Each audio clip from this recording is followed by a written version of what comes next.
In this tutorial, we shall learn how to call the various types of web API from a C# WPF application. I have already created a WPF application that obtains a list of records from our web API project and renders them in a grid. This is a get all web API request that queries a collection of records. The same WPF window has a form for creating a new record, and this is done with a call to the post web API. When a user clicks a record on the WPF window, a dialog pops up that allows the user to update that record. This will be a call to the put web API.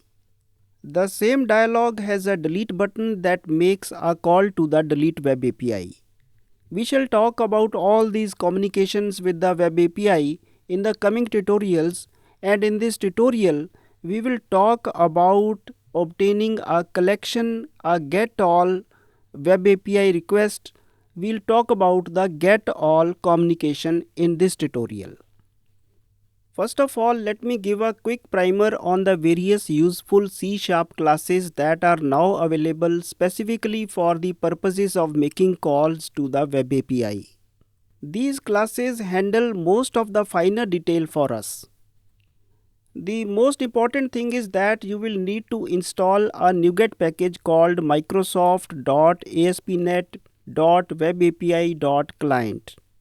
So you will have to open the package manager console and run this command install package microsoft.aspnet.webapi.client. One of the classes that I was talking about is called the HTTP client class. This class provides various functions like get async, post as JSON async, put as JSON async, delete async.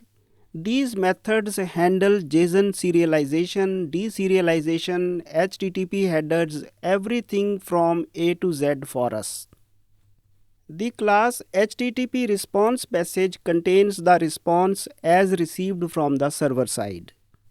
A try catch block is often used to handle error conditions. After this brief introduction, let us now open our WPF application project to examine the various parts. The completed application can be found in the downloads attached to this video. This is the Solution Explorer. Let us first have an overview.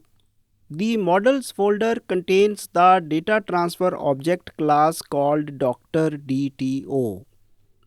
This is the same class that is used in our ASP.NET Core Web API project. Double-click and open it. As you can see, we have copy-pasted it from the Web API project. And notice that a constructor has been commented out because it is not relevant from the perspective of a client application. Next, in the Solution Explorer, we have a dialog window for editing and deleting a record.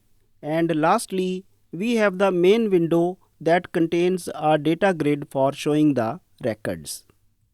Double-click and open the main window.xaml.cs file. First, we have the namespaces. After that, I have typed the name of the NuGet package.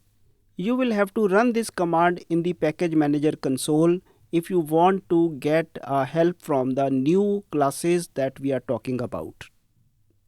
Then you can see we have a read-only member to hold the IP address of the web API. This address is configured in the web API application and we already know it and we have already used it everywhere in this chapter.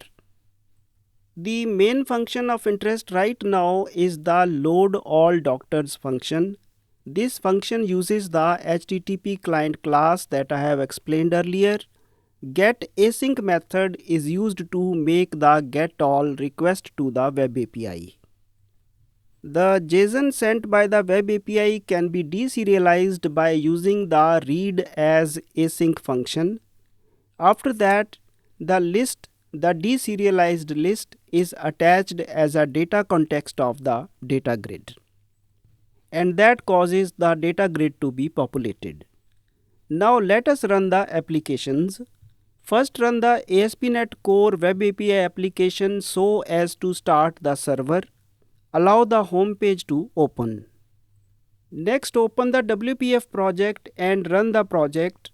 The window opens and shows a list of all the records sent by the ASP.NET Core application. Our communication has been established successfully. We'll take the case of Post Web API in the next tutorial. Thank you.